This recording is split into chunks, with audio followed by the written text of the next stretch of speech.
This Family Life News podcast is made possible by the support of listeners like you.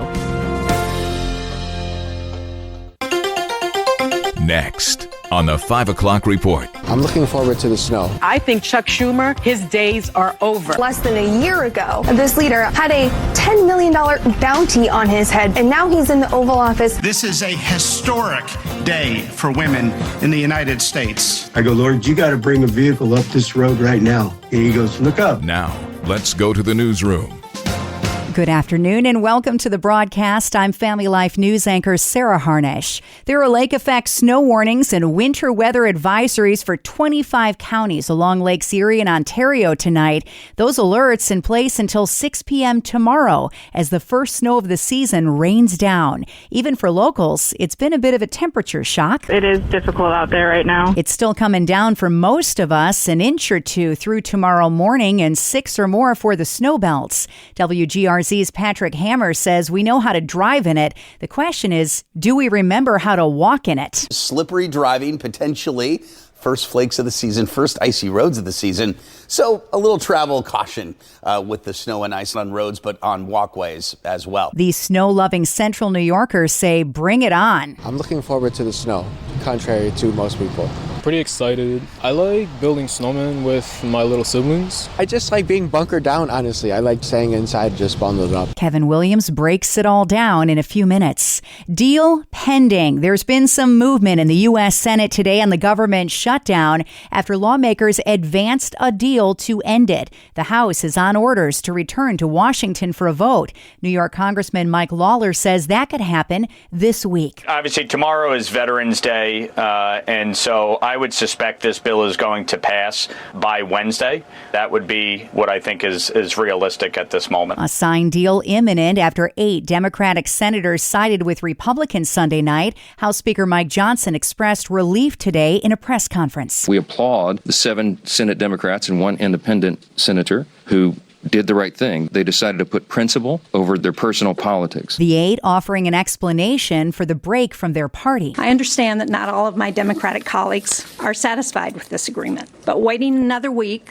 or another month wouldn't deliver a better outcome. It was our judgment after 6 weeks, going on 7 weeks of this shutdown, that path wasn't working. Here's what's not inside the package. The deal Democrats wanted to extend Obamacare subsidies. Liberal talk show host Sonny Hostin says because of the split in leadership, Chuck Schumer's political career is likely over. People want the Democratic Party to fight for them, and now they just caved and surrendered. I think Chuck Schumer, his days are over. If he cannot keep his caucus together, he needs to go. He needs to be replaced. Republicans say they will take up health care subsidies in December.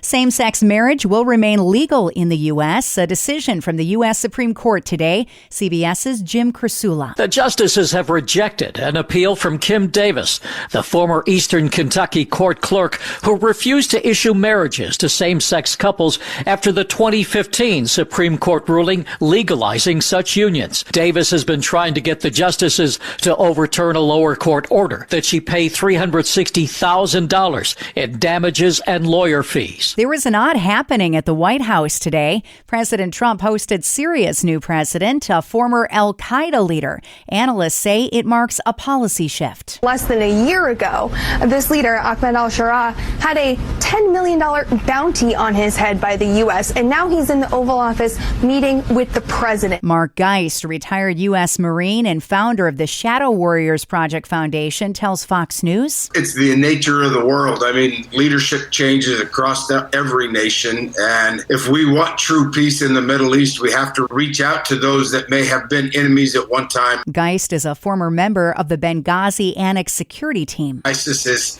still strong in Syria and still strong in a lot of Iraq. And we are going to have to face that. And the only way we can do that effectively is using the resources and the assets that are developed in the Middle East. Label change. The FDA said today it will remove black box warnings from hormone replacement therapy products to ease women into menopause. This is a historic day for women in the United States. FDA Commissioner Marty McCary says the study that led to the warnings was not told correctly. The Women's Health Initiative study was the largest study ever done in U.S. history, a $1 billion study at the time. And you just heard how that study was misrepresented and created a fear machine that lingers to this day. Ask your doctor. He says the headline that hormone replacement therapy causes breast cancer is untrue. Once the data was published, some of us looked at it and said, this is interesting. There's no statistical significance in the increase in breast cancer. If we don't have statistics, then we don't have science. Women who took estrogen alone had a 24% reduction in breast cancer. Another study to tell you about today, coffee could help protect against an irregular heartbeat. More than 10 million Americans live with a heart disorder known as AFib that could lead to heart failure and blood clots. The research results of a 4-year clinical trial presented at the American Heart Association conference showed drinking 1 cup of coffee per day appeared to have a protective effect on AFib recurrence. And a California hunter is thanking God for a miracle rescue after wandering for 20 days in the Sierra National Forest. 65-year-old Ron Daly was planning on a one-day hunting trip in rugged terrain, but wrecked his truck on a mountain pass and got lost, eventually losing his cell phone and running out of food. But on day 20, he threw up a prayer with hope in his heart. I go, Lord, you got to bring a vehicle up this road right now. I'm not going to survive out in this cold without a fire or without a car coming up. And he goes, look up. And I looked up, and there's a Tahoe there with a headlight shining on me. He made it home, and he's doing well. Says his wife, quote, God still does miracles, and we have just been shown one. Still to come on the 5 o'clock report, checking in on local food pantries during the government shutdown, a bill to protect postal workers, and a deep dive on snow days at school. We have it all after weather. I'm Kevin Williams, and here is your Family Life regional weather forecast. Mainly cloudy, cold tonight through tomorrow. Lake effect snow accumulating several inches in the belts east and southeast of Lake Erie and Lake Ontario. Outside of Lake Belts, lots of flurries around from time to time. Low temperatures tonight 20s, high temps tomorrow 30s. On Wednesday, some morning lake snow northeast of Lake Erie into western New York, Buffalo. Otherwise, a couple of scattered rain and snow showers and high temperatures Wednesday reaching into the low 40s. Thank you, Kevin. Checking the stories where you live in New York and Pennsylvania. It's been a tough month for food banks amid the ongoing government shutdown, which hopefully will be ending soon. The amount of people walking in those doors have tripled easily since this shutdown. That's Lindsay Fry, a volunteer at food pantries in Cortland and Cayuga counties in central New York. Thanksgiving is 2 weeks away, and my fear is that even if these funds are released within the next few days, there is still no guarantee that those funds are actually going to hit where they need to be by Thanksgiving. We're in a time crunch now. She says, unfortunately, emergency aid is subject to a lot of bureaucratic red tape. Well, I think what people just aren't fully understanding is that even if these things are green-lighted, even if this contingency fund is released today, and in New York State, the governor has also said she's going to release $60 million. Even if both of those things happen today, I think what people are not understanding is that even that will not be enough. Fry adds those contingency funds translate into just $20 a month for families in need, not enough to alleviate food insecurity. She says food banks are ill-equipped to accommodate the extra business they've been getting because of the government shutdown. Certain counties struggle more than others. I've worked within both Cortland and Cayuga County in specific. Cortland seems to be in better shape because they actually have a local warehouse that they can distribute to each of their pantries, whereas in Cayuga County, they really don't have anything that's solid. That's Lindsay Fry, a volunteer at food pantries in central New York. Western New York Congressman Joe Morelli is sponsoring a bill to safeguard your local mailman or mailwoman. This should be a real priority if people care about continuing the 250-year tradition of postal service that people rely on. Rochester, New York postal carrier Monique Mate. It's a job that you shouldn't fear. You think of the letter carrier. I mean, we talking about the post office and how it works, and it was never a job that you feared for your life. You actually were always part of the neighborhood. We always felt like we were part of the neighborhood. In September alone, 5 mail carriers from Rochester were attacked. Morelli's Protect Our Letter Carriers Act would treat an assault on the U.S. Postal Service just like an attack on police.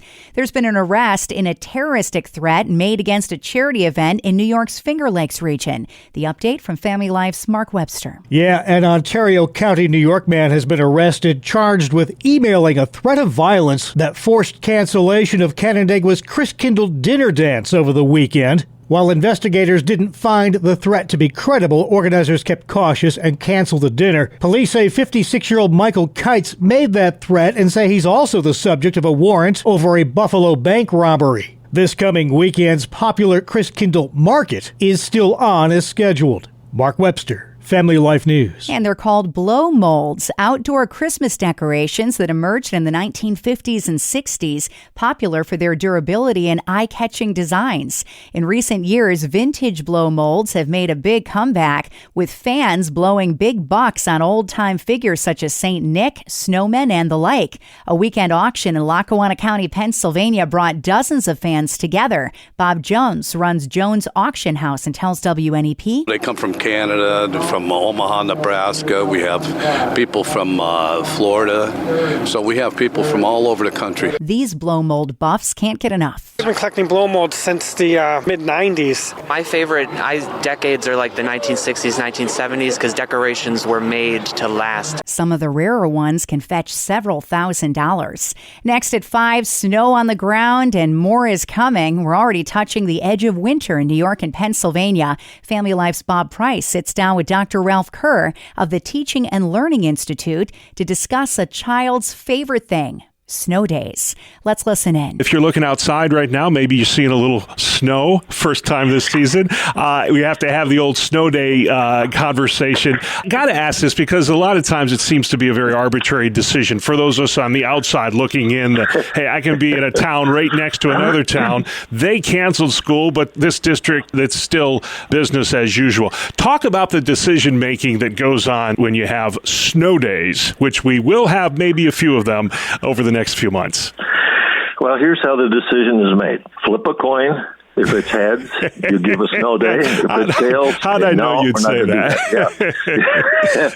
Actually, in one of the articles that I wrote, I call it the superintendent's dilemma. Yeah. And this is one of the decisions that I'm glad that I'm retired, that I don't have to make anymore, because it doesn't matter which way you go in the decision, it's going to be wrong to somebody. Yeah. I did come up with some solutions, though, for superintendents, and that would be, for one thing, to move to the south, because then they don't have to worry about it. Or if we could just have snow just on Saturdays, that would make it a lot easier. Yeah. But really what happens is the superintendents, most of them, end up being up overnight, some talking with their highway superintendents, talking with the state police, talking with people that know the conditions of the roads, and then make a decision. And it is really a flip of the coin, and it can vary, as you said, from one district to another. Mm-hmm. But I would ask that as we head into this, that people would realize that this is one of the toughest decisions that superintendents make, and they don't have it in for anybody one way or the other when they make it. But if you can figure out a way to make the decision right every time, then please pass that information on to your local school superintendent. There you go. You can subscribe, listen to, and share Issues in Education and all of Family Life's original podcasts at Apple Podcasts, Spotify, YouTube, or at familylife.org. Albert Einstein is often credited with saying the definition of insanity is doing the same thing over and over and expecting different results. Hi, I'm Rob West with your Faith and Finance Minute. When it comes to money, we often ignore the obvious symptoms that signal a need for change. Maybe you worry about your card being declined, or you cringe when the phone rings, fearing it's a bill collector. Perhaps you've paid a reconnect fee just to get your utilities back on, or you're fighting with your spouse about money. Maybe you regret not being as generous as your heart truly desires. If that's you, don't settle for the same cycle. With God's wisdom for stewardship, you can chart a new course, one marked by joy, peace, and generosity. You can start your journey today at faithfi.com. We can help you learn to manage your money according to biblical principles when you download the free FaithFi app. You'll find it on our website at faithfi.com.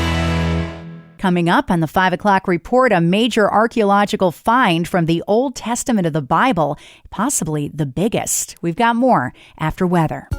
I'm Kevin Williams, and here is your Family Life regional weather forecast. Winter rules for now. The main story tonight and tomorrow will be lake effect. Favored areas east and southeast of Lake Erie and Lake Ontario, picking up lake moisture and converting it into several inches of snow. Away from lake belts, it'll be just scattered flurries, but everybody's going to be shivering. Temperatures running 10 to 20 degrees below normal. It will be mainly cloudy cold tonight through tomorrow. Lake effect snow accumulating several inches in the belts east and southeast of Lake Erie and Lake Ontario. Elsewhere and outside of lake belts, well, lots of flurries around from time to time. Low temperatures tonight 20s, high temps tomorrow 30s. On Wednesday, some morning lake snow northeast of Lake Erie into western New York, Buffalo. Otherwise, a couple of scattered rain and snow showers and high temperatures Wednesday reaching into the low 40s.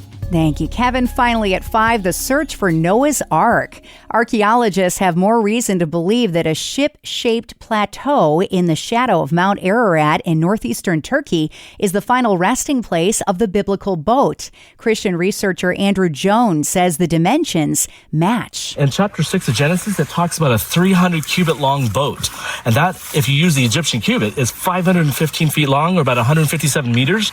And that's exactly the length of this boat-shaped object. Experts plan to drill 100 feet into the ground there to see what those network of tunnels contain. And that's the world that we live in for Monday, the 11th of November. I'm Sarah Harnish, and this is the 5 o'clock report on Family Life. Thank you for listening to this Family Life News podcast. If you've been encouraged by what you've heard, please share it with others and click the subscribe button to automatically receive future episodes. Family Life is a listener-supported ministry. Podcasts like this are made possible by your financial partnership. Find out more at familylife.org.